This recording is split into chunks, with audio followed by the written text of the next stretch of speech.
friend. I'm sure it'll be interesting. So, let's get to work.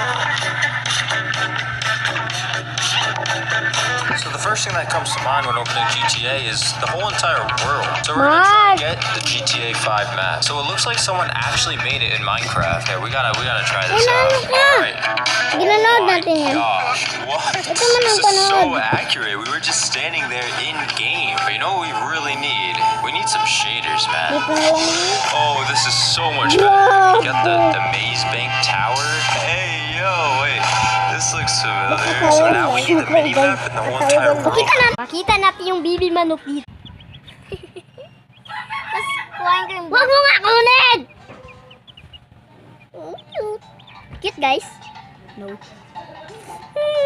Cute. Cutie pie. Guys, sige, tamahin ka talaga.